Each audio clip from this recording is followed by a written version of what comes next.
Dando continuidade na nossa série Desmistificando a Morte, hoje a gente vai fazer uma pergunta bastante importante. A vida é minha e eu tenho o direito de morrer a hora que eu quiser? Como esse é um tema muito sensível, a gente gostaria de fazer um alerta de gatilho e deixar algumas informações importantes para vocês. No Brasil, existe o Centro de Valorização da Vida, que trabalha de forma ininterrupta, 24 horas por dia, oferecendo auxílio a todos que necessitam. Então, busquem através da descrição desse vídeo, vai ter um link para um chat, se vocês assim preferirem, ou existe o telefone 188, que também funciona de forma 24 horas. Além disso, existe um site chamado mapasaudemental.com.br, onde você encontra uma lista de profissionais da psicologia e da psiquiatria que atendem de forma gratuita. Então, se precisarem, por favor, não deixem de procurar ajuda.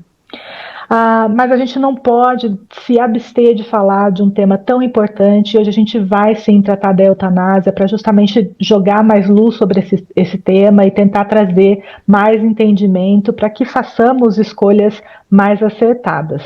Se você estiver interessado, fica aqui o convite para então vir com a gente. Vem com a gente.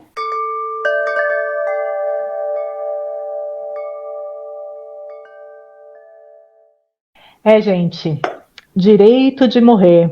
Será que a gente, no nosso nível evolutivo, pode usar o nosso livre-arbítrio também nesse campo? Né? Eu acho que todo mundo talvez já tenha se perguntado em algum momento, até porque a ideia da eutanásia é vendida para a gente em algumas situações como um conforto, como né, um benefício, um alívio, uma ajuda para o espírito que está ali naquele momento em sofrimento. Mas eu acho que a gente tem que colocar muitos pontos aqui, trazer muitos pontos para essa discussão tão importante, tão necessária, principalmente nesse momento específico do nosso planeta, em que a gente busca soluções rápidas para tudo, em que a gente busca remédio para a menor dor de cabeça. Então, por que não aliviar um sofrimento, aliviar uma dor que a gente não quer sentir, que a gente, né, para quê? Para quê? Qual a necessidade disso?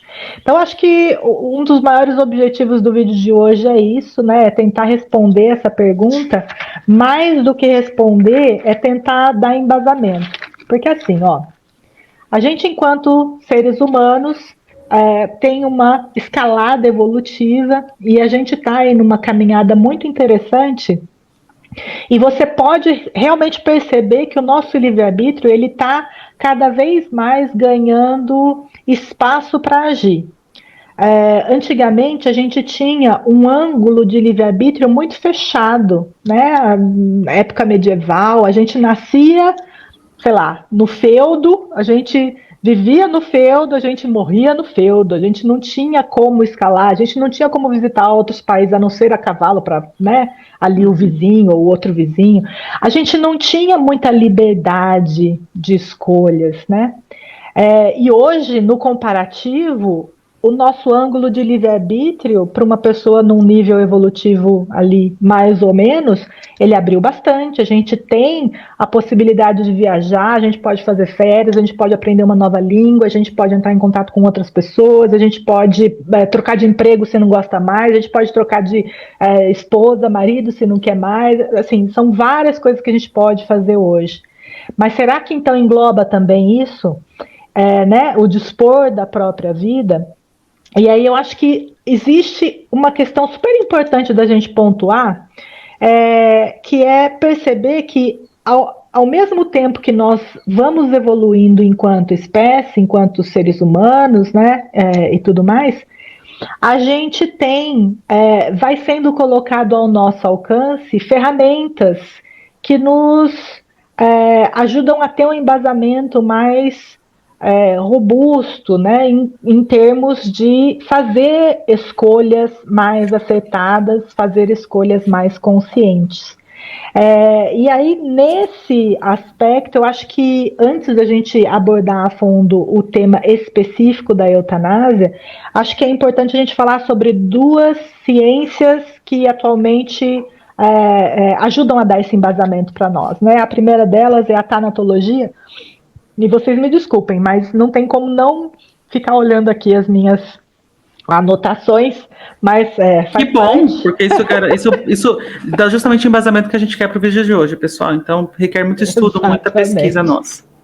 Muito, muito, e assim, eu acho que um outro alerta de gatilho, mas sem ser no sentido do que a gente falou antes, nós não somos profissionais da área da saúde, tá? Então, tudo que a gente falar aqui, a gente vai falar de uma forma mais voltada para o entendimento espiritual da coisa do que para o entendimento da saúde, ou como que um profissional da saúde deve lidar com essas situações.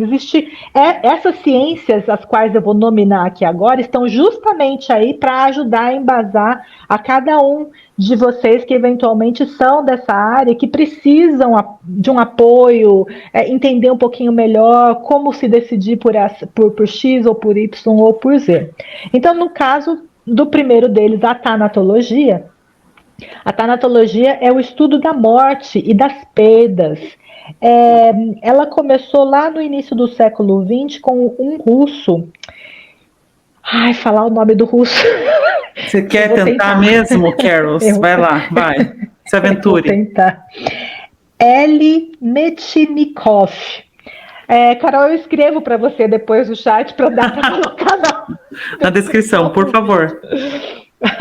Porque assim, ele percebeu lá no início do século XX que as pessoas elas estavam morrendo, e elas tinham pouquíssimos recursos para lidar com aquilo, porque elas não sabiam nem o que estava acontecendo, às vezes completamente despreparadas, às vezes aconteciam e na época, né, os recursos eram tão parcos que não se sabia nem de que doença que a pessoa morria, né? Então, assim, ele fez movimentos muito importantes para colocar isso até como uma matéria de estudo na universidade. É, Começou a estudar as mudanças físicas que aconteciam nas pessoas naquele período antes, claro, tratando já com pessoas que tinham algum tipo de doença, então analisando as mudanças físicas que essas pessoas tinham no antes e no depois que acontecia o desencarne, o que acontecia com aquele corpo físico. Isso ajudando, inclusive, na parte forense, né? Porque daí possibilitou-se uma linha de estudos também que ajuda na questão da investigação de mortes, né? Do que aquela pessoa morreu, se foi só por uma morte natural ou se aconteceu alguma coisa, né? Além para acelerar ou para enfim, causar aquela morte. Então, esse cara aqui, ele foi muito importante, e aí vem uma suíça, a Elisabeth Kübler-Ross, que ela trabalhou nos Estados Unidos por muito tempo, foi psiquiatra, e ela criou seminários em que, isso década de 60 mais ou menos, tá? Ela criou seminários em que ela colocava os pacientes para dar os seminários para os profissionais da saúde, os pacientes que estavam assim em estado terminal ou estavam Deu voz àqueles que são os protagonistas do processo. exatamente, fazendo com que eles explanassem as suas necessidades, os seus desejos, as suas dores, seus medos, para que o profissional da saúde aprendesse com isso e identificasse uma forma de melhor lidar com a situação. Isso se espalhou no mundo inteiro, então ela realmente é uma precursora, né, dessa visão, desse olhar para aqueles que estão nessa situação. E ela traz para a gente, por exemplo, aqueles estágios, né, os estágios psíquicos da pessoa que está passando, por exemplo, por um diagnóstico de uma doença incurável, né, ou um diagnóstico de câncer, ou um diagnóstico de um familiar, não necessariamente com ele, mas, ou seja, esses estágios eles são eles valem tanto para aquele que está passando pela doença quanto para os familiares, né? Que seria, então, o primeiro estágio da negação e do isolamento, que a gente conhece muito, né? A pessoa não quer aceitar, não é comigo, não é possível, tá errado, eu vou escutar outro médico, eu não concordo. E aí, depois desse, óbvio, vem a raiva, né, a revolta, por quê? Porque eu, e isso, né, independente da crença religiosa que a pessoa tem, a pessoa pode ser o maior espiritualista da face da Terra. A doença bate na nossa porta, a gente fica indignado, imagina de como, assim, até que a poeira baixe, são outros 500, que daí a gente vem então para um terceiro estágio, que é a barganha, que a gente começa a fazer promessa, olha, Deus, se eu for curada disso, eu vou andar até a Aparecida do Norte de joelhos, né, ou seja lá o que for, é uma outra etapa desse processo. Aí a gente pode entrar na depressão, que seria a quarta etapa, né? Que seria, então, e agora? Não sei mais o que eu faço, não tenho mais vontade de fazer nada, e eu vou deixar, porque já que é assim mesmo e tal, né? Aí a pessoa, às vezes, acaba se entregando. E aí entra no último etapa, que é a aceitação. A Elizabeth, ela colocou essas 5 etapas e elas são, a pessoa às vezes ela está no quarto, ela volta para o primeiro, às vezes ela está na segunda, ela volta para o primeiro, assim, não é uma coisa, e também às vezes ela está no primeiro, ela já vai para o quinto, então não é escrito em pedra, mas é importante que a gente saiba para que o próprio profissional da saúde respeite o paciente, respeite o familiar que eventualmente esteja tendo um chilique naquele momento, porque, gente, ele acabou de receber uma notícia que destruiu todos os planos de vida que ele tinha. Ou ele imagina que vá destruir, né? Esse é o ponto. Ele imagina que vá destruir, ele não consegue ver um depois daquele diagnóstico. Então, a gente tem que se colocar, tem que ter muita empatia, né? Se colocar mesmo no lugar da pessoa, sensibilidade, exatamente. E aí entra num outro profissional super importante, que é o profissional dos cuidados paliativos, que também é uma especialidade médica. E a ciência, né, ou essa linha dos cuidados paliativos é uma abordagem médica interdisciplinar, e isso que eu acho o mais interessante de tudo. Interdisciplinar porque ela não está. As pessoas que se especializam nos cuidados paliativos, elas podem ser tanto da área médica, de enfermagem, psicólogos ou psiquiatras, nutricionistas, fisioterapeutas. Exato, ou até mesmo quando o hospital ou o lugar tem uma equipe, né, interdisciplinar que trabalha com os cuidados paliativos, pode ter inclusive uma pessoa para dar conselho espiritual, né, aquela pessoa que dá aquele amparo espiritual naquela hora, seja da religião que a pessoa for, né. Então, assim, nesse aspecto é muito interessante ver por esse ponto de vista, e aí qual que é o objetivo dos cuidados paliativos? É justamente melhorar a qualidade de vida do paciente e da família, diminuindo o sofrimento. De forma muito rasa, de forma muito superficial, é mais ou menos isso que é o objetivo principal dos cuidados paliativos. E a Carol, não sei se foi no vídeo anterior, ela falou da palavra hospice, que está diretamente ligado com cuidados paliativos, inclusive o início, a origem da palavra hospice, que em português lá no início foi até traduzida como hospedaria, está lá nas cruzadas, está lá, sabe assim, remonta a muitos anos atrás, porque na época das cruzadas, por exemplo, existiam esses lugares em que se cuidava daquele cara que tinha sofrido ferimentos muito profundos e que provavelmente não ia conseguir sobreviver. Né? Então, assim, era feito esse cuidado com essas pessoas.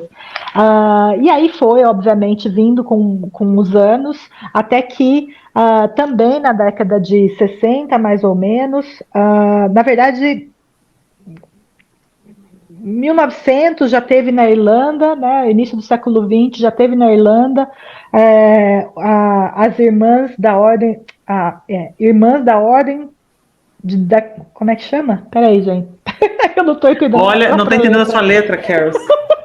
Mas enquanto você pensa... Bom, fale que depois eu vou fazer um comentário. Não, só porque é o convento de São José, ou St. Joseph Convent, em Londres. Então foi aberta uma ala de hospice lá nesse St. Joseph Convent, até que a Cicely Sanders, que é o nome dos cuidados paliativos, como pioneira e precursora, inclusive teve lá contato com a Elizabeth, que eu falei antes, que realmente dá andamento a isso, e até hoje existe lá em Londres, né, esse hospice, que se propagou para o mundo inteiro. Assim, a ideia dos cuidados paliativos acabou vindo para o Brasil na década de 70, mas demorou muito ainda, com muitas discussões, até que na década de 90 finalmente fosse começado realmente a falar bastante a respeito, para que nos anos 2000, então, finalmente fosse criadas aí a Academia Nacional dos Cuidados Paliativos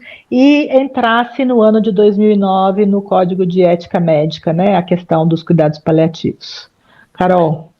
Não, Carol, o que me veio à mente, que talvez valha a pena mencionar, se você for contar aí os anos em que a tanatologia está mais ativa dentro do rol de áreas em que a medicina ou outras áreas se debruçam, é muito pouco. A gente está falando aí de 50, 60 anos. Então, a gente está falando de um campo que muito tem a crescer, muito tem a evoluir, e pensando também na nossa sociedade que está se envelhecendo, afinal, a taxa de natalidade, claro que se você for ver mundialmente, países especialmente como a Índia, ou outros países são muito populosos, claro que a taxa de natalidade é relativamente alta. Porém, se você for ver a tendência mundial, é uma curva que claramente a parábola vai retroagir, vai baixar, certo? Então, a gente está falando de uma população que está envelhecendo, que requer essa atenção, requer esse cuidado. Então, até sob essa ótica, o quanto é uma área que ainda tem que ser explorada. E especialmente, não menos importante, que a gente vai focar aqui no vídeo, como a Carol mencionou anteriormente, a parte espiritual. Afinal, nós não somos, queridos amigos e amigas, seres materiais tendo uma experiência espiritual, mas sim somos seres espirituais tendo uma experiência material. Então, se a gente vê de uma maneira holística, eu acho que cada vez mais a gente vai encontrar, Carol, nesse rol de profissionais que se debruçam sobre a área, pessoas que têm uma abordagem terapêutica mais holística, para dar justamente essa visão, esse embasamento que talvez a gente tente aqui trazer enquanto reflexão para o vídeo de hoje. Então, esses aqui são os meus 5 centavos de contribuição à sua linda introdução ao tópico. Ai, Carolina, o que eu falo para você, né? Eu acho importante comentar uma coisa que é o ideal, ou idealmente, ou talvez seja o caminho, né, o objetivo final é que todo profissional da área de saúde, independente da especialidade dele, venha a tratar esses pacientes com esse olhar dos cuidados paliativos, com esse olhar de respeito à vida humana, à dignidade humana, e etc, etc, etc. Não necessitando de uma formação específica, como é o caso de hoje, para que então se tenha um profissional formado nessa área que vá fazer. Todos deveriam olhar por esse ponto de vista. Mas, enfim, assim, acho que o avanço a gente vai vendo de forma clara. O ideal seria, obviamente, que todos os hospitais tivessem uma equipe de cuidados paliativos, tivessem uma área específica para os cuidados a pacientes nessas condições, para proporcionar a eles, a gente vai trazer, então, o primeiro termo interessante da noite, uma ortotanásia. Ortotanásia, olha que coisa interessante. Eu preciso admitir, quando a gente decidiu os tópicos desse vídeo, Carol, eu tive que pesquisar, eu só sabia o que era eutanásia, não sabia o que era ortotanásia, a gente também vai falar da distanásia daqui a pouco. Até da tanatologia não me aparecia como termo. Muito legal para a gente se aprimorar e se aprofundar no tópico. Então, só um comentário aí para... Se você não sabe o que é ortotanásia, não se sinta sozinho ou sozinha, bem-vindo à nossa realidade também. Vai lá. É isso aí. A ortotanásia, só para, né, a gente dar aqui algumas informações. Orto, né, a etimologia da palavra, o orto vem de correto, e o thanos, sempre o final, o thanos, né, tanásia, vai estar relacionado à morte.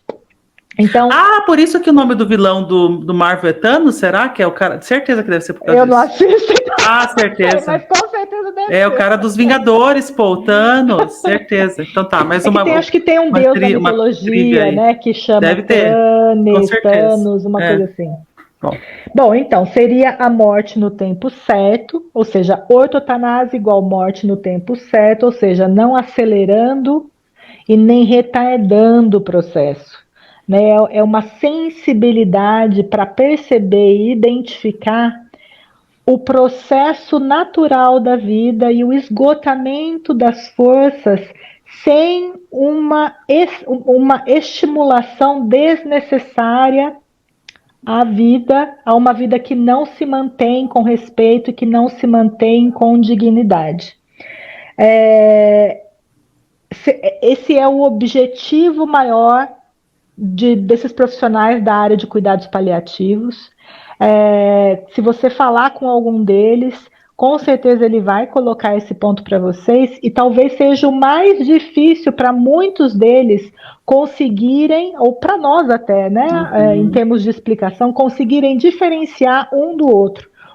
Até onde que eu estou fazendo ortotanásia ou estou indo para o outro lado, que é a distanásia, que é o outro termo interessante que a gente vai trazer, que é vem de defeituoso.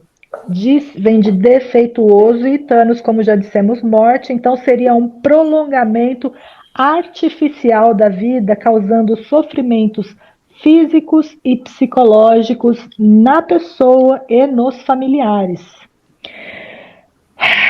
Claro que nesse aspecto entra aqui uma série de fatores e principalmente o medo da morte, né? Porque a pessoa, quando ela tem medo de morrer, ou o familiar tem medo que a pessoa se vá, ele pode acabar estimulando para que tudo que seja feito, tudo possível seja feito para ficar estendendo uma coisa que já não tem mais jeito.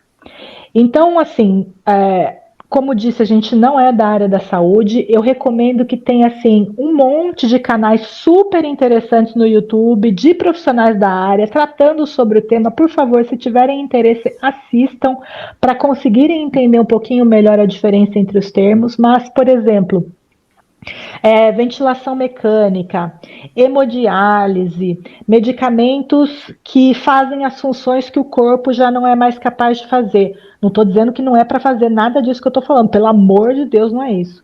O que eu estou dizendo é que às vezes a pessoa tem uma doença, ela precisa desse cuidado artificial para tratar a doença e se restabelecer, e uma vez restabelecida, vida que segue.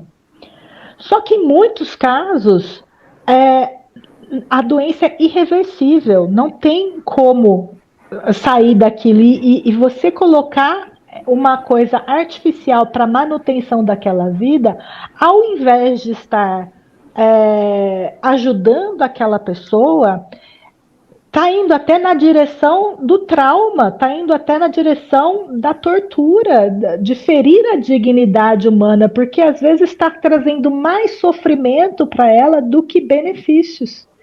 Cadê a qualidade de vida?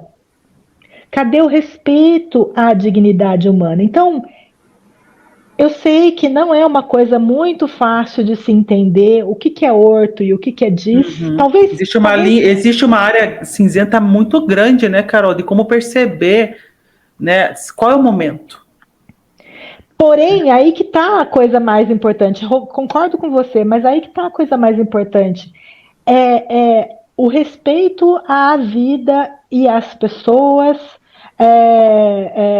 saber ouvir a sua intuição, não se esquecendo que essa área da saúde, os hospitais, eles tem equipes espirituais tratando e cuidando e amparando a todo momento aquele profissional digno e que trabalha com ética e com amor à sua profissão, ele está amparado a todos os momentos.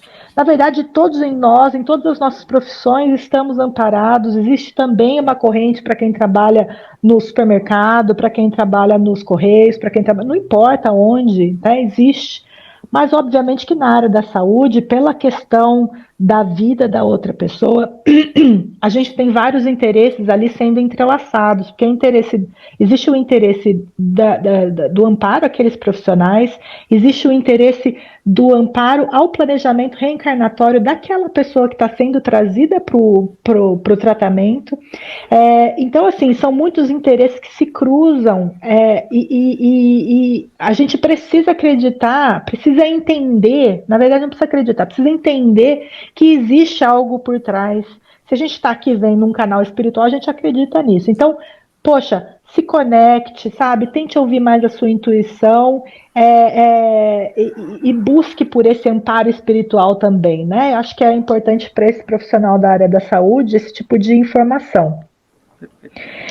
Até que a gente entre, então, finalmente no tema principal da noite, que é a eutanásia como, então, uma terceira possibilidade dentre esse leque aí para esses doentes em fase terminal ou com um diagnóstico, assim, né, de doenças incuráveis.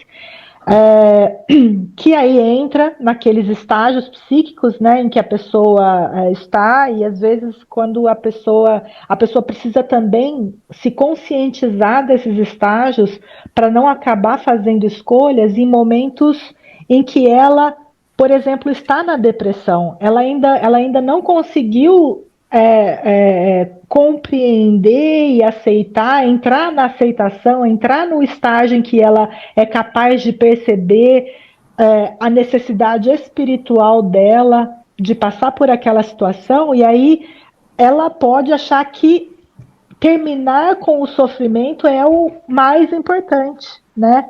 E isso que é o principal. A eutanásia, por exemplo, o mais interessante de tudo é que na etimologia da palavra, ela significa boa morte. Eu de boa e tanásia de morte. E seria, então, a abreviação da vida por ação ou omissão. Ação no sentido, então, de um medicamento para que o médico faz de forma ativa e insere lá um medicamento para que então a pessoa desencarne. Omissão, desligar aparelhos, por exemplo, né? E aí entra também nessa área a questão do suicídio assistido, que seria então, não é o médico que faz nada, o médico proporciona ao paciente os métodos, né, ou as ferramentas que vão permitir com que a pessoa possa tirar a própria vida. E nesse aspecto eu acho que a gente pode trazer aqui o que a área do direito fala, né, Carol, a respeito da eutanásia. Olha, no Carol, Brasil, principalmente. Sim, porque o fato é o seguinte, atualmente, considerando o ordenamento do nosso país, né, do Brasil, a eutanásia é um crime tipificado no Código Penal, no artigo 121. Entretanto, pelas condições, se aquele em que, entre aspas, vou usar o termo, né, sofreu a eutanásia, se demonstrou ou verbalizou que ele gostaria que isso tivesse ocorrido, e de fato se sucedeu, existe um termo no direito que se chama homicídio privilegiado, ou seja, existe uma atenuante que o artigo 1º que o parágrafo 1º desse artigo ele coloca. Então, uma eutanásia, um suicídio assistido seria então considerado um homicídio privilegiado, teria uma atenuante, porém não deixa de ser homicídio, atualmente no Brasil. Se a gente for olhar agora, abrir um pouco os nossos horizontes e olhar outros países no mundo atualmente, existem, especialmente na Europa, países que aceitam já a eutanásia como um método a ser considerado, né? E acho que o primeiro país que sempre vem à mente é a Suíça, uma vez que atualmente existem diversas clínicas que oferecem esse tipo de serviço, e muitas pessoas viajam até lá pedindo esse tipo de ajuda, e então essas clínicas na Suíça, por exemplo, promovem e auxiliam e assistem as pessoas que pedem para que possam, então, através da eutanásia, partir. A Holanda Você sabe também... que só um detalhe, Carol, Por a favor. Suíça, pelo que eu li, posso estar enganada, tá, gente? Mas pelo que eu li, eles fazem só o suicídio assistido. Eles Perfeito. não praticam a eutanásia. Porque existe, Ah, assim, são muitos países, gente, se vocês forem ver, são muitos países que têm ou eutanásia e suicídio assistido, ou só eutanásia, ou só suicídio assistido, ou não, ou é não, é não, da ideia é criminalização, não não, é? Ah, descriminalização, certo, descriminalizado, ou seja, não é certo, crime se a pessoa entendi. pratica, não tem nada dizendo que seja um crime, então assim, a pessoa pode fazer. Então, assim, O inúmeros, hall é inúmeros. colorido, né? E a Holanda também é um caso que sempre é mencionado. E você sabe que nesse contexto, Carol, a gente até estava falando antes a gente vir aqui conversar com vocês. Existem casos recentes em que eu acho que vale a pena a gente trazer casos emblemáticos em que você acha que é legal você trazer, Carol, desse casal, por exemplo, que é da Holanda. A gente falou da Holanda, né? Acho que foi do antigo Sim, primeiro-ministro. foram, acho que faz algumas semanas, assim, poucas semanas atrás, eu não vou dizer exatamente, porque esse vídeo não vai ao ar exatamente quando a gente está gravando, mas há poucas semanas atrás, ou alguns meses atrás, o antigo primeiro-ministro da Holanda, pelo que eu pude me informar, ele tava com um diagnóstico já de doença terminal, ele já estava sofrendo, né, as condições físicas de uma doença prolongada, e aí ele e a esposa optaram por um suicídio, por uma eutanásia em conjunto. E aí, você lendo a respeito disso, você percebe o quanto que isso está se tornando um procedimento comum entre casais que não querem ficar sozinhos. Uma vez que o parceiro vai, porque eles, assim, seja porque está com uma doença prolongada, seja porque está um estado terminal, aí a outra pessoa, a outra parte, não quer ficar sozinha e opta por fazer também, por participar, seja de um suicídio assistido, seja de uma eutanásia. E engraçado, né, Carol, até no próprio contexto da Holanda, a gente, durante a pesquisa, eu e a Carol acessamos a mesma informação de que tem muitos velhinhos da Holanda que acabam optando por sair de lá, por se mudar, por exemplo, para a Alemanha, em especial, que é a eutanásia, ou suicídio assistido ainda não é descriminalizado, ou enfim, não é aceito ainda, para que eles possam aumentar a maior chance deles sobreviver caso a família opte por uma coisa dessa. O que isso é triste, né? Exato, eu fiquei chocada quando eu ouvi essa informação, fiquei chocada. Então mostra o quão sensível né? Sim, muito sensível, muito importante colocar esse ponto, porque a gente vê também uma banalização da vida, né? Verdade. Uma banalização da dor e do sofrimento. Até do ato, né, Carol? Porque é um ato significativo, gente. Você conscientemente optar por, né, de certa forma, você vai abreviar, não é? Abreviar a sua vida por qualquer razão. Não estamos aqui entrando no mérito de forma nenhuma, né, Carol? Nós duas sobre o que deve ser feito, como cada um de vocês deve agir. A gente só quer dar condições para que todos nós, de maneira informada, possamos, caso seja necessário, refletir sobre o assunto, ou enfim, essa é a nossa intenção, é a informação para que a gente possa poder se posicionar melhor no que diz respeito a esse tópico. E para quem valoriza a opinião do Emmanuel, que é o mentor o mentor do Chico Xavier, no livro O Consolador, questão 106, é perguntado de forma muito direta assim, a eutanásia é um bem? A eutanásia é um bem nos casos de moléstia incurável? E a resposta ela é taxativa. O homem não tem o direito de praticar a eutanásia em caso algum, ainda que a mesma seja a demonstração aparente de medida benfazeja. A agonia prolongada pode ter finalidade preciosa para a alma e a moléstia incurável pode ser um bem, como a única válvula de escoamento das imperfeições do espírito em marcha para a sublime aquisição de seus patrimônios da vida imortal. Além do mais, os desígnios divinos são insondáveis e a ciência precária dos homens não pode decidir nos problemas transcendentes das necessidades do espírito. Eu diria que da época em que esse livro foi escrito, creio eu que, sei lá, década de 30, 40, até hoje, a gente poderia até dizer que a nossa ciência melhorou bastante. E eu acho que hoje a gente poderia até adicionar que a gente não é capaz de saber, de compreender o que a ciência também pode acabar fazendo por nós, né? O que as pessoas não podem encontrar nas inovações que a própria ciência traz. Eu sei que a Carol vai trazer alguns casos interessantes para a gente. Eu acho que esse momento é um momento importante para isso, até porque a gente precisa fazer um link entendendo que um diagnóstico, por pior que ele seja, não significa para o espírito uma sentença de morte. Porque tantas coisas podem acontecer, e existe um vídeo específico, né, do canal Paranormal Experience, que a gente já falou aqui algumas vezes, que se chama Curas Inexplicáveis. Deixa eu ver se eu acho aqui a página. Eu escrevi tanta coisa, gente. Aqui. Isso, Curas Inexplicáveis, que é trazido por um jornalista, o Fernando Betete. E esse Fernando, ele trabalha com medicina, ele faz alguns documentários nessa área, e ele tem muitos relatos, muitos mesmo, mas o mais impressionante é o que ele traz sobre a própria filha dele, porque a filha dele nasceu com uma condição no coração, assim, era muito problema no coração, muito problema no coração.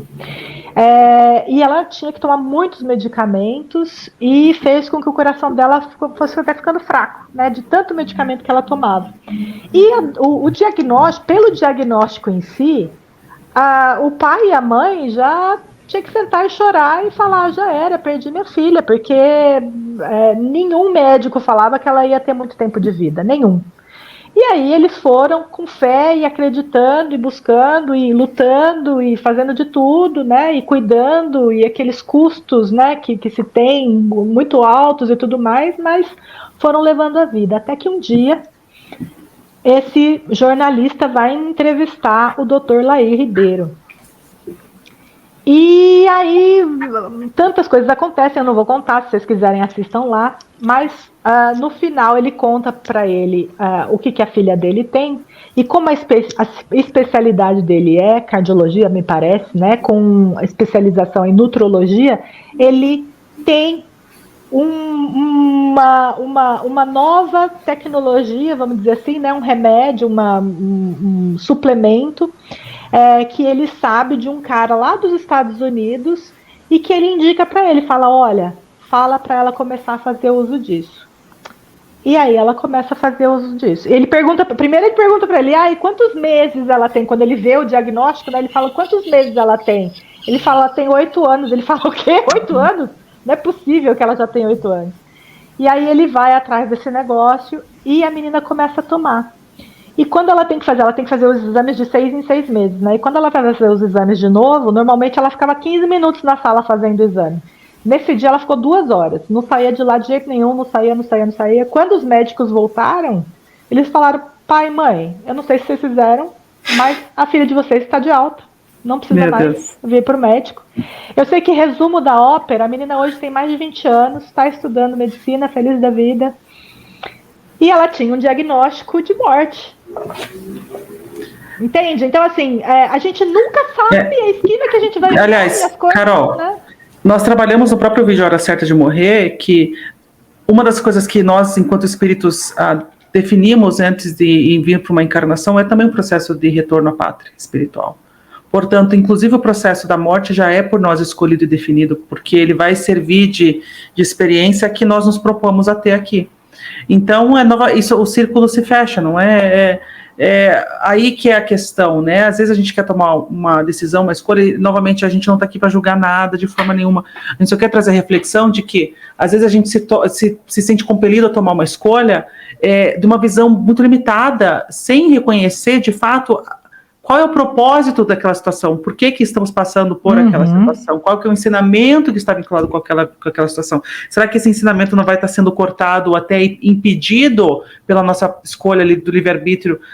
Então, acho que é aí que reside a questão, né? E cada um tem que escolher por si próprio, e o que estiver de acordo com a sua estrutura, com a sua visão de mundo.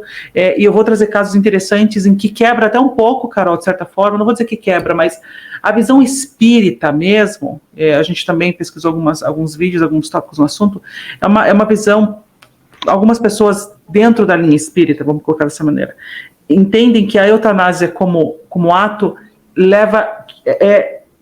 automaticamente condenável, vamos dizer assim, né? Que levaria talvez aquele espírito para uma área mais umbralina, vamos dizer assim, umbralino grosso e tal, vamos dizer, nos termos espíritas que são mais conhecidos. E acabou que, de acordo com os exemplos que eu vou trazer para vocês aqui, fica muito clara a mensagem. Até eu estava pensando em dar mensagem depois, mas eu já vou começar com mensagem clara para a gente, e daí a gente vai mergulhar nos exemplos. Pessoal, cada caso é um caso. Cada caso é um caso. Ou seja, se a gente tem a visão, poxa vida, aconteceu isso, vai acontecer aquilo, não. A gente sempre bate na tecla. 1 mais 1 para a espiritualidade não é 2. 1 mais 1 é números infinitos. Então, a gente tem que abrir um pouquinho mais a nossa mente, o nosso coração, para reconhecer que, no que diz respeito ao plano astral, é infinito as possibilidades. Então, acho que está na hora de mergulhar um pouquinho nos casos, né, Carol? O que você acha? Eu acho que talvez até o último que você comentou comigo, ele se casa perfeitamente com isso que você acabou de falar. De repente seria uma boa falar dele. Com certeza eu vou falar do último, mas como eu quero deixar vocês curiosos, eu quero que vocês vejam até o final o vídeo. Eu vou deixar o último por último, e depois eu vou finalizar e vou bater a bola para você, Carol. Já tô aprendendo a ser youtuber aí, ó, viu só? Querendo fazendo, como é que fala? Deixar o povo aí querendo ver até o final. Então, ó, galera, é o seguinte, da onde que eu tô tirando esses casos? Esses casos foram trazidos pela médium Aluga Mashi, uma médium muito bacana, muito respeitada nesse meio espiritualista. Ela é uma pessoa que tem uma visão realmente também bem abrangente da espiritualidade. Ela não vive a espiritualidade de uma maneira de caixinhas, pelo contrário, ela é bem, bem aberta, e eu acho que também é bem condizente, na Carol, com visões que nós também temos, e a Lu, ela trouxe então casos muito interessantes. O primeiro caso, eu vou ser bem direta, eu não vou aqui me enrolar muito nos casos, eu quero trazer as mensagens principais dos casos, porque ela relata em detalhes. Teve um caso de um senhor, ele era psiquiatra, viu, Carol? Não cheguei a falar para você, um psiquiatra que residia num país onde a eutanásia era legal, permitida. Ele estava passando também por uma doença muito significativa crônica, e ele vendo a família naquele jeito, sofrendo, né, com o jeito dele deteriorando cada vez mais, e o dor física, aquela coisa toda, optou então pelo processo da eutanásia. Ele era ateu, a esposa extremamente católica. E não foi marcado lá o processo da eutanásia. 15 minutos antes de se iniciar o processo, ele desencarna. Aí, quando ele vai para o mundo espiritual, ele se vê ali, né, em volta daquela situação, ainda como ateu, o cara ficou bem atordoado, falando, meu Deus do céu, né? Oh, meu Deus, eu não sei se ele falou meu Deus, mas ele falou, o que é isso, né? É aquela coisa que quando a pessoa está no fundo do poço, ela fala, ai meu, até o ateu. Exato. E quando ele viu onde que o plano espiritual, né, de fato está ali, né, existe, e a gente, na verdade, a gente está sempre no plano espiritual, só que a gente percebe mais a parte. A gente não morre, né? Exatamente, a gente apenas toma, né, a gente acorda do sonho, né, porque essa experiência no plano material, de fato, não deixa de ser uma espécie de sonho, enfim. Isso aí é um assunto para um outro vídeo. Isso é um assunto para um outro vídeo. Ele recebe informação dos mentores dele que isso se deu por uma misericórdia divina, porque a esposa muito orou para que isso tivesse acontecido. Então, tá aí um exemplo aí de como a oração intercessória, né, acabou, então, impedindo que ele, de fato, tivesse concretizado o ato da eutanásia. Então, é um exemplo muito interessante. E remonta a um outro vídeo também nosso, né, dessa série, Desmistificando a Morte, porque a gente fala bastante a respeito da prece e da sua importância, dos benefícios que ela pode trazer, tanto nesse caso de abreviar, quanto às vezes até de estender. Então, por favor, gente, não tratem a prece como sendo uma coisa de beata que fica ali com o terço na igreja, não. E também não é isso que a gente gostaria que vocês fizessem, né? Não, nada de orações já prontas, alguma coisa, não que não tenha o seu valor, mas que venha do coração, né? Que venha realmente com o seu desejo, a sua vontade, daquilo que você quer passar para aquela pessoa, né? Perfeito, Carol. Um outro caso muito bacana é um caso de uma menina, uma criança, nos seus 11 anos, que também estava passando por uma doença muito, muito crônica, pulmonar, e os médicos, depois de muito tentarem, chegaram junto aos pais e falaram, olha, meus amigos, acho que está na hora de vocês considerarem, então aí o suicídio assistido, a filha de vocês não tem mais como, né, se recuperar, e os pais, depois de muito refletirem, com o coração na mão, optaram então para que a filha não precisasse mais sofrer, optaram então também, obviamente, num país onde isso era uma opção. E um dia antes do ato se concretizar, a menina teve um sonho muito forte, em que ela se via sendo tirada da mãe. Ela acordou e falou, mamãe, mamãe, mamãe. E ela não sabia, os pais não tinham comentado para ela, não falaram para ela. E falou, mamãe, mamãe, mamãe, eu sonhei com isso, que eu ia ficar longe de você, que ia me tirar de você, e mamãe, eu não quero isso, eu quero ficar com você, por favor, por favor. A mãe, tocada pelo ato, opta por não fazer mais a eutanásia. Aí, depois de algum tempo, a menina vai lá e desencarna. Quando ela desencarna, aí fica tudo claro para ela relata então para a Lu, né? Ela já estava lá com mais ou menos 20 anos de idade, né? Porque no plano espiritual os anos passam, a gente envelhece de maneira diferente, mas ela já estava ali nos seus 20 anos de idade, ela desencarna com 11. E ela relata, veja, Malu, o meu plano reencarnatório trazia justamente essa doença. Eu optei por passar por essa doença pulmonar, para que eu, quando reencarnasse ali próximo do ano de 2050, eu pudesse ser uma das médicas que atuassem no estudo, na pesquisa dessa doença pulmonar, e isso que me deu condições de poder realizar isso agora em breve. E o interessante também é que a criança, à época, ela tinha mãe, né, biológica ali, que estava com ela, encarnada, e a mentora era uma mãe de uma outra vida que estava ali no plano espiritual, dando todo o apoio para a família. E essa mãe, mentora espiritual, foi dado a ela a oportunidade de ela ser mãe biológica naquela vida da criança, e ela falou, eu não vou aguentar. E a tia, no caso, a irmã dessa mãe, que era tia de uma outra encarnação, falou, não, eu faço. E acabou, então, encarnando como mãe dessa menina.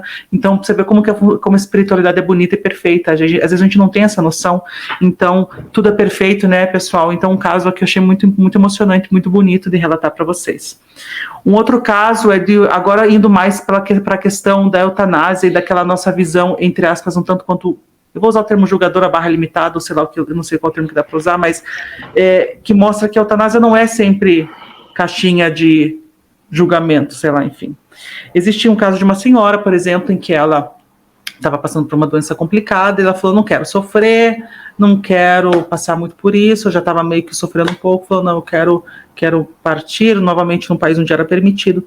Quando desencarnou, ela se viu ali com o corpo espiritual ainda com muita energia vital, e ela passou 2 anos um pouco ainda, um texto um pouco mais desequilibrado, porque a energia vital tinha que, certo, é como se tivesse que ser gasta de certa forma.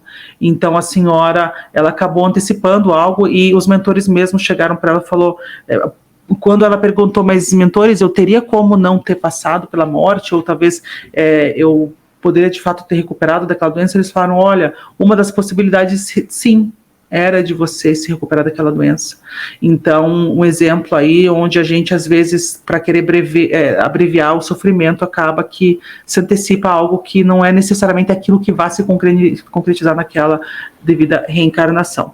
E agora, o best for last, né, o caso emblemático aí para a gente pautar e corroborar aquela nossa frase anterior, né, Carol, de que cada caso é um caso. Um senhor também opta por eutanásia também para uma doença crônica, só que E quando ele desencarna, a energia vital dele estava ali no finalzinho, não tinha quase nada de energia vital. E ele foi acolhido pelos mentores, foi acolhido de uma maneira muito bonita, muito legal, mesmo fazendo a opção por eutanásia. Então, aí um exemplo muito emblemático que mostra, gente, cada caso é um caso, depende da vida da pessoa, depende de tantos fatores em que nós não somos nem hábeis e competentes no nosso plano de julgar e avaliar.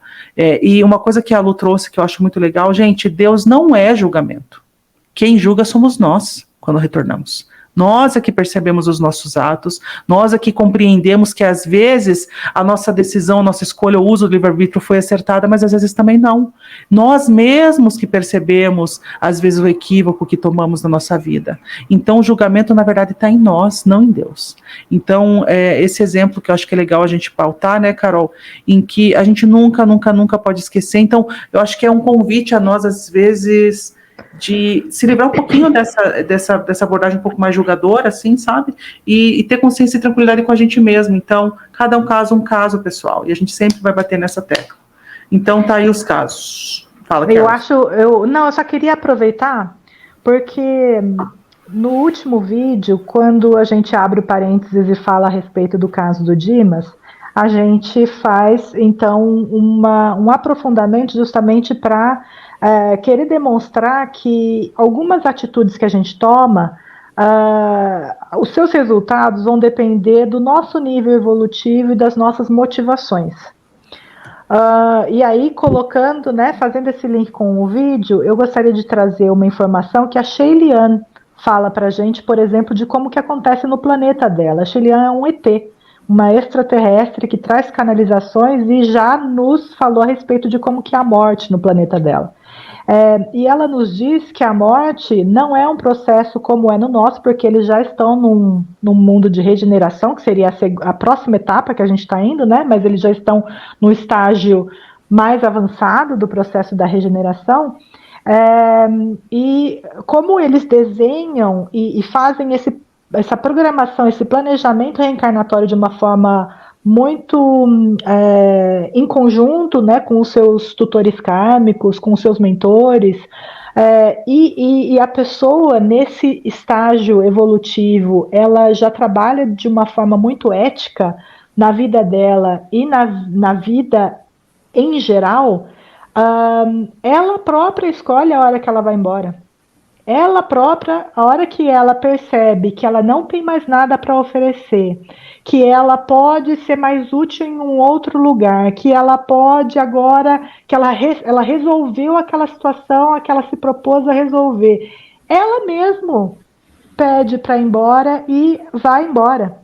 Então você veja a situação, esse exemplo último que a Carol deu agora, levando em consideração essas questões que estão fora da nossa capacidade de análise nesse primeiro momento, né? Mas que devem ser consideradas, porque então, qual seria o motivo de existir também o outro lado daqueles que fazem, né, praticam a eutanásia e vão realmente para situações muito mais dolorosas ou de sofrimento, né, do outro lado, no comparativo com aquele que então teve um processo praticamente absolutamente normal, como teria sido de uma morte natural, né? Então existem aí fatores e variáveis, é sempre aquela coisa da matemática da vida que a gente desconhece, que estão lá escondidinhos e que é importante que a gente mantenha em consciência. Eu vivo uma vida ética já, ética no sentido de para comigo e para com os outros e para com o planeta em que eu estou inserida. Eu creio que eu já posso me considerar um artífice da nova Terra, ou eu ainda, na verdade, dependendo do nível em que a gente estiver, a nossa vaidade vai falar, sim, eu sou assim, eu já faço, né? Então, assim, a gente tem que tomar muito cuidado, porque no nosso nível a gente ainda não sabe nem responder essas perguntas com autenticidade, com sinceridade. Então, é aquela coisa da resposta do Emmanuel, da transcendência divina que a gente desconhece. E para finalizar na questão dos exemplos de caso, como a gente falou do ponto de vista das pessoas que buscam pela eutanásia ou pelo suicídio assistido, eu queria trazer uma situação em que o médico arbitrariamente opta pela eutanásia. para mostrar o que ele está fazendo com aquele que está ali na mesa, né, sendo cuidado por ele. Que é um caso que está no livro Obreiros da Vida Eterna. Um livro que a gente Você fala está em trazendo quase André Luiz? Não. quase todos. Nem sei qual é esse livro, Carol. É o caso do Cavalcante.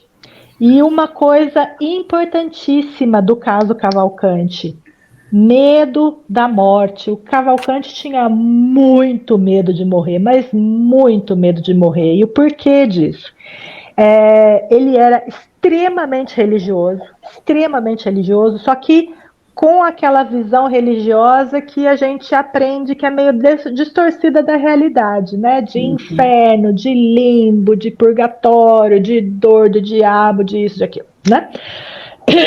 E como ele tinha feito, na verdade, ele começou a se culpar pela forma como ele se separou da esposa, porque por ele ser muito religioso, ele acabou deixando a esposa meio de lado, e na verdade no final vai se perceber que a esposa também tinha lá, vamos colocar, a sua parcela de culpa. Mas ele, naquele momento em que ele estava, o corpo dele estava perdendo o tônus vital, completamente se desorganizando por causa da doença que ele estava, realmente ele estava em um estado deplorável. Ele já era para ter morrido, mas ele não morria porque ele se agarrava a cada fibra do corpo dele. Ele então começa a rever a vida dele e ele começa a se impor unicamente a si próprio a culpa da separação, e aí ele fica desesperado para rever essa esposa, né? Ele quer porque quer revê-la para pedir perdão. Ele quer pedir perdão de qualquer jeito, e a espiritualidade que está ali ajudando no processo, eles não veem outra forma senão atender esse pedido, porque do contrário ele não vai ter sossego, né? E ele fica ali se agarrando às fibras do corpo dele. E eles trazem a esposa para lá. Só que o que acontece? Ela já tinha desencarnado, eles não sabiam disso. A esposa ele, né, o Cavalcante não sabia disso. Eles trazem a esposa está também num estado deplorável, só que eles, né, a espiritualidade superior tem, às vezes, um poder que a gente desconhece, e eles conseguem trazê-la até ali, dar um pouco de consciência para ela saber mais ou menos o que está acontecendo, e permitem o encontro e ele a vê, porque ele já está naquele momento meio que de lucidez da morte, né, começando a ver o plano espiritual, e ele acha que ela está ali do lado dele, não sabe que ela desencarnou. E ele a vê, e ele conversa com ela, ele pede perdão e tudo mais, e ela ainda está meio atordoada porque ela não está realmente na sua condição 100%. E aí, eles levam ela embora, bem rapidamente contando a história, e o médico entra. Quando o médico entra, o Cavalcante começa a falar para ele: olha minha esposa, ela veio, o senhor vê, olha aqui ela, porque ela tá saindo, mas não saiu ainda. Olha ali ela, então, não sei o quê. E o médico olha, não tá vendo nada, fala: é aquele momento da morte que a pessoa perde completamente, ele tá dementado, não tem mais jeito. E aí o médico percebe que então tá na hora de encerrar com aquela encarnação. E o que ele faz? Ele vai lá e dá um medicamento super poderoso para ele e ele desencarna. Só que ele tá tão preso nas fibras do corpo físico dele, não passou por aquele processo, né, do desprendimento, Desenlace, não teve, né, aquela ajuda, o plano espiritual não pôde ir cortando os laços, não teve nada disso. Então ele fica agarrado, ele fica preso, ele fica como se ele tivesse mais do que mumificado, petrificado no corpo físico dele, e não se consegue tirar ele dali. Então, assim, claro, depois de um tempo de 12, 20 horas mais ou menos, eles conseguem tirar finalmente o Cavalcante dali. Obviamente, por diversas questões, ele não vai estar 100% na sua, né, consciência completa do processo, mas o que é importante dizer é também por esse aspecto, né? A gente não sabe, a gente acha que está fazendo um bem e pode estar fazendo muito mal, mas muito mal para uma pessoa que vai chegar do outro lado e talvez não tenha nenhuma condição de, né, se mover até. Mais um exemplo aí, Carol, mais um exemplo que quanto mais a gente sabe, menos a gente sabe. Na verdade, bem verdade. A gente não sabe de nada, então ter essa humildade, especialmente perante tópico como é o tópico da morte, que a gente vem trazendo nessa série, né, desmistificando a morte de uma maneira tão especial. Então sempre com esse carinho, né, com esse cuidado. Eu espero que você não tenha ouvido, uma moto passou aqui. Nós ouvimos, mas não tem problema. Então aí o participante aí do vídeo, então música de pano de fundo já para finalizar o vídeo mesmo. Carol, esperamos que vocês tenham, né, gostado do conteúdo, né, Carol? É um tópico bem interessante, o tópico da eutanásia e todos os tópicos que circundam. Se quiser fazer mais algumas colocações, a gente já está se dirigindo mesmo ao final. Eu gostaria sim, porque eu acho que, como a gente falou no início, Carol acabou de falar novamente, isso é um vídeo, uma parte de uma série de vários vídeos em que a gente aborda desde, né, o bem morrer, a aproximação da morte, a hora certa de morrer, as mortes não naturais, enfim, tantos aspectos que se entrelaçam. Então, se hoje a gente não se aprofundou muito em alguns temas que talvez vocês achem que a gente deveria ter se aprofundado, é que provavelmente já está bem explicado lá nos outros vídeos, mas para que fique muito claro, de novo essa questão, a nossa forma de ver enquanto encarnados, ela é estreita, ela não consegue ver a figura completa, ela não está levando em consideração o que foi planejado antes e a necessidade espiritual daquela pessoa por passar por determinadas situações que, se ela não vivencia nesse momento, ela fatalmente terá que voltar numa outra oportunidade para vivenciar se era necessário que ela vivenciasse aquilo, né? E se não for, gente, é como a Carol deu nesse exemplo, por exemplo, da esposa que rezou de forma muito intensa, orou pelo marido. Vai acontecer alguma coisa que vai levar a pessoa, né, na hora em que ela precisa ir. Então tenham fé, creiam, orem, né, acreditem nesse poder superior que está a nós e que está guiando o processo. Porque eles estão guiando o processo, a gente deve fazer o máximo para tentar se conectar com essa onda para tomar as decisões mais acertadas para nós e para os nossos seres amados. Né? Então, eu acho que esse é o melhor, né? Uma forma da gente ver a situação. Eu espero que vocês possam se aprofundar mais no assunto com relação aos vídeos. Se ficar algum ponto, alguma dúvida, alguma coisa que vocês querem aprofundar ainda mais, escrevam no comentário para a gente vai ficar muito feliz de poder fazer um vídeo de alguma coisa específica que vocês eventualmente vierem a trazer para nós. A gente não está se arvorando aqui donos da verdade, nem sabemos muita coisa, mas a gente promete estudar bastante para trazer o melhor que a gente puder de informação para vocês. Show de bola, Carol. Fechado. Então, contamos com, se vocês gostam do conteúdo, o joinha de vocês, sobre se inscrever no canal, dar os seus comentários e muito alegres de poder ver vocês mais uma vez aí com a gente. E até a próxima, né, Carol? Até, gente. Tchau, tchau. Tchau.